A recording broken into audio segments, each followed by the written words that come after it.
Kini nga tong mga higala nga mga sulpot ba, always ko na ko ning ginesgutan kay daghan kasi lag tawag ining mga gipanghatag nga mga komento nga pointless.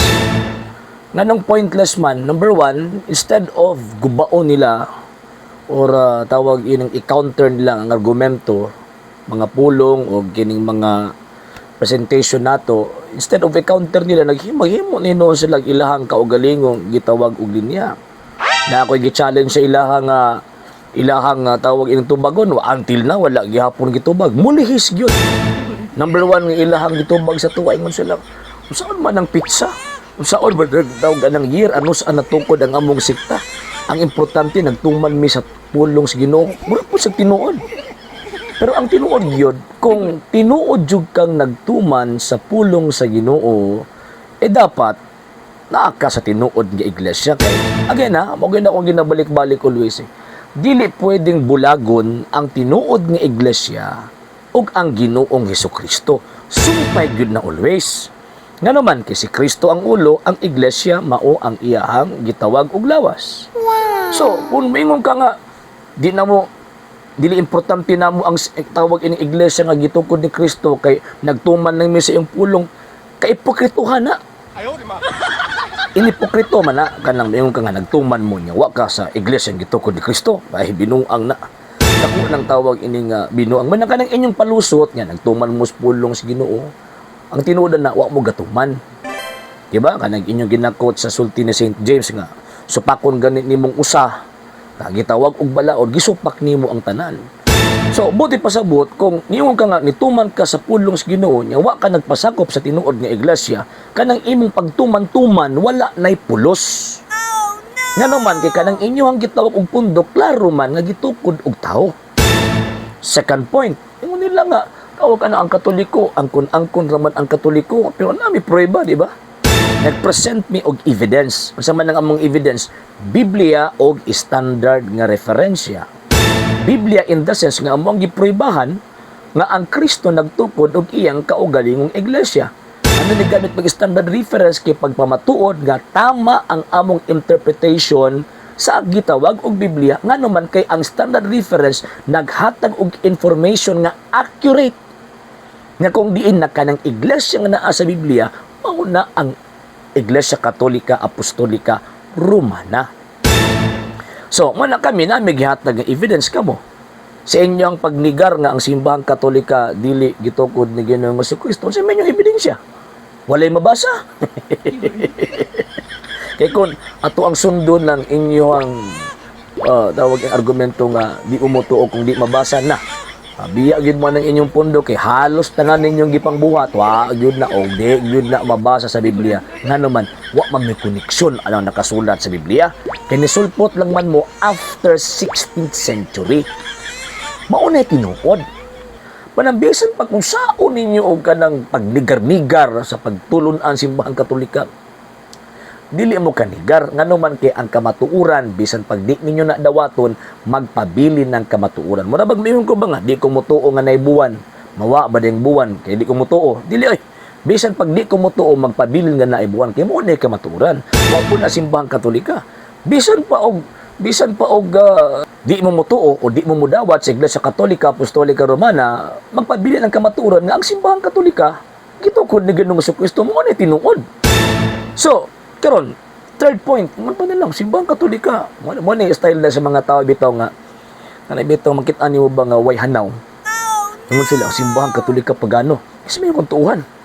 Kamo panagiwit-yawit lang o kining gitawag og standard reference. Na nag-ingon nga the Roman Catholic Church is a Christian church characterized by its uniform, highly developed in the 1st century AD. From the College of the Apostles. Oh, kasi may kuntuhan. Kamo nga chismis lang, bisag putos buwan. Wa mo'y latag ng ebidensya or kining gitawag og libro nga naghatag og pagpanghimatuod yang simbahang Katoliko usa ka Kristiyanong gitawag og pundo. So, kung mingon ka nga ang simbahang Katoliko pagano, unya ang Biblia gikan simbahang Katoliko, subot pasabot inyong gikaon ang inyong kaugalingong gisuka. Ayaw mo gamit ang punan ng Biblia. Nga naman kay gikan mas Katoliko giingnan ninyong pud pagano. lastly, di mo sila nga, ang simbang katoliko, di daw tawag ining tinuod kay dili daw kanang ang pagtulunan wala daw sa Biblia. Again walay pagtulunan ang Ginoong Jesucristo nga kung di mabasa di tinuod. Kanang statement, kanang klase nga doctrine man god. Si Luther ang nag-create ana. Si Luther ang nag-imbento ana nga kung di mabasa di tinuod. Ngano man kay walay apostol, walay gitawag og pagtulunan si Kristo, doktrina si Kristo na kung di mabasa, di tinuod kay at that time sa ilang panahon, wapay Biblia na composed of Old and New Testament. Nani Old Testament yan sa mga Hudyo. Pero, mga Hudyo, di man mo tawag na Old Testament. Kaya wala man nila i-acknowledge ang New Testament. Pero pinutag Old and New Testament that refers to the Bible, Christian book na that refers to the church na nag-produce ana, ang simbahang katolika. Kung yung ang simbahang katolika pagano, di ayaw gamit ang Biblia. Subot pa sabot, nagamit di ka og kaning libros pagano. Niyabag na. Sa mga ba nga, dili ninyo tawag ini nga mailan. Kanang may ngomog, dili mabasa, walay mabasa. Again ako again ang ginabalik-balik. Dili mahimong basihan. Dili mamahimong basis ang pulong wala sa pagnigar or pagprueba nimo sa usa ka butang nga imuhang gibarugan. Dili na magamit. Kung wala, di mabasa, nga naman, unsa may reason, nga nung di man mabasa, di makapag kag-rason. Haptag kag-prueba sa imuhang girason. Kaya para dili mo gawas nga facts versus opinion ang matawag ining dagan. Bato gipanghagit na mo ni Agi nga mabasa ba hangtod karon. Bisag usa ka teksto. Good mo gitaw og gihatag. Yun na magaling mo gihatag nga teksto out of context pa gyud. Ngano man kay di mo boy puntos o tubag sa ako ang gitawag og pangutana. Mo na nga ayon ninyo ilara. Nga naman, dagko kay mi. Pagkaman, ilaron mi ninyo. Ayaw. Again, ang kamatuoran magpabilin nga, ang simbahang katolika, gitugod ni Kristo. Ang simbahang katolika, mauna ang source sa Christian Church. Kung wala simbahang katolika, why Kristiyanong iglesia? Number 3, ang tudlo sa simbahang katolika, gikan ni Kristo, na kung diin ang gibasihan ang mabasa sa Biblia o ang tradisyon sa pagtuo kay walay mabasa sa Biblia o walay pagtulunan ng mga apostol explicitly nga nagsulti ang Ginoong Jesucristo ang mga apostol na kung di mabasa di tinuod.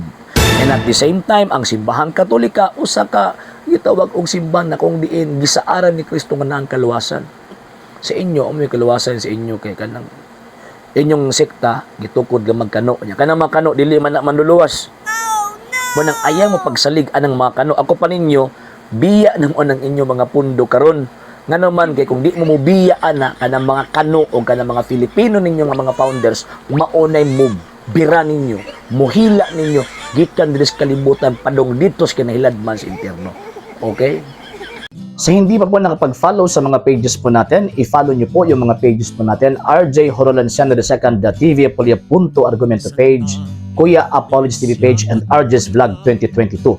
And pwede rin po kayo mag-send po dyan ng Facebook stars. And also, sa atin po mga channels, sa hindi po nakapag-subscribe, i-subscribe po ninyo yung mga channels natin, Dalay Catholic, Apologist International Official, RJ Sano II TV, Kuya Apologist TV, and Barrio Kawayan Religious Forum. And pwede rin po kayo mag-send po dyan ng super sticker, super chats, and super thanks. And maraming salamat po sa mga kapatid at mga Katoliko na always pong tumutulong sa programa po natin. Maraming salamat po. Nang dahil po sa tulong at suporta po ninyo, ang programa pong ito, until now, andito pa rin po sa social media. And until din po, nangangailangan pa rin po tayo sa tulong at suporta po ninyo dahil wala po kami magagawa rito mga sir, mga ma'am, kung wala po yung tulong at suporta po ninyo. Sa gusto pong tumulong, sa gusto pong sumuporta, pwede po ninyong ipadala ang tulong at suporta po ninyo sa pamamagitan po ng ating mga account numbers dyan po sa ating pong screen.